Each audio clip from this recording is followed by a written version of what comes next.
The federal Andhra Pradesh ఛానల్కి స్వాగతం. ఆంధ్రప్రదేశ్ రాజకీయాల్లో బీజేపీ పట్టు పెరుగుతోందా? ఆ పార్టీ క్రమంగా పట్టు పెంచుకునేటువంటి ప్రయత్నంలో ఉందా? బీజేపీ చేస్తున్న ప్రయత్నాలకి అనుగుణంగా టీడీపీ నాయకత్వం పూర్తి స్థాయిలో సహకరిస్తుందా? ఇలాంటి ప్రశ్నలు ఉదయిస్తున్నాయి. తాజాగా బీజేపీ తరఫున సోము వీర్రాజు సీనియర్ నేతకి శాసన మండలిలో అడుగుపెట్టే అవకాశం వచ్చింది. ఆ పార్టీకి సొంత బలం రీత్యా చూసినా, ఇప్పుడున్న ఎమ్మెల్యేల రీత్యా చూసినా శాసన మండలిలో చోటు దక్కించుకోవడానికి ఎటువంటి అవకాశం లేదు. అయినప్పటికీ కూడా బీజేపీ జాతీయ స్థాయి నాయకత్వం ఒత్తిడితోనే తాను ఎమ్మెల్సీ సీటు కేటాయించేందుకు అంగీకరించాల్సి వచ్చింది అంటూ స్వయంగా చంద్రబాబు వ్యాఖ్యానించారు.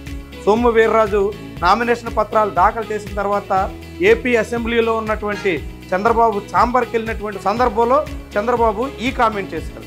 దీంతో ఇది ఒక ఆసక్తికరమైనటువంటి వ్యవహారంగా కనిపిస్తోంది.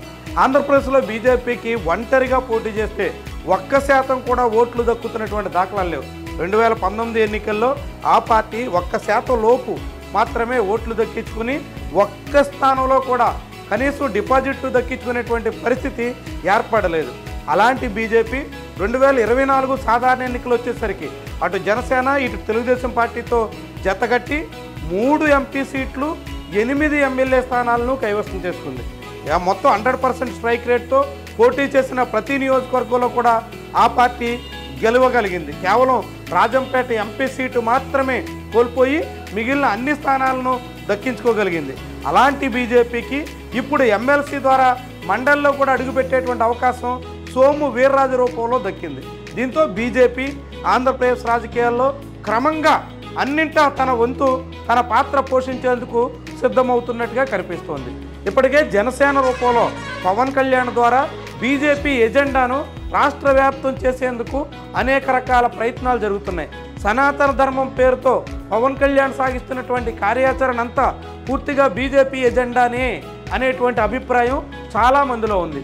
అదే సమయంలో బీజేపీ సొంతంగా ఎదిగేందుకు తగ్గట్టుగా వివిధ రూపాల్లో పదవులు, అనేక రకాల కేటాయింపులు, వివిధ వ్యవహారాల్లో ప్రాధాన్యత దక్కుతున్నటువంటి తీరు కూడా ఆసక్తికరంగా కనిపిస్తుంది.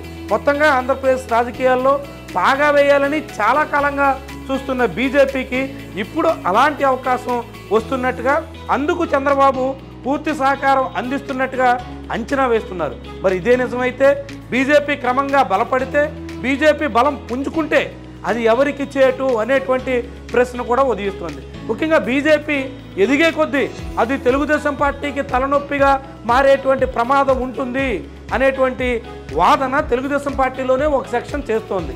అయినప్పటికీ వర్తమాన రాజకీయాల్లో, జాతీయ స్థాయిలో కానీ రాష్ట్ర రాజకీయాల్లో కానీ బీజేపీ మాట కాదనలేనటువంటి పరిస్థితుల్లో చంద్రబాబు ఉన్నట్టుగా కనిపిస్తోంది. దానికి తగ్గట్టుగానే తెలుగుదేశం పార్టీ నేతలను కూడా పక్కన పెట్టేసి, తెలుగుదేశం పార్టీ ఆశావాహుల ఆశలన్నీ తుంచేసి బీజేపీకి పెద్ద స్థాయిలో ప్రాధాన్యత ఇవ్వడానికి చంద్రబాబు ముందుకొస్తున్నట్టుగా కనిపిస్తుంది. మరి ఇది ఎక్కడి వరకు దారితీస్తుంది?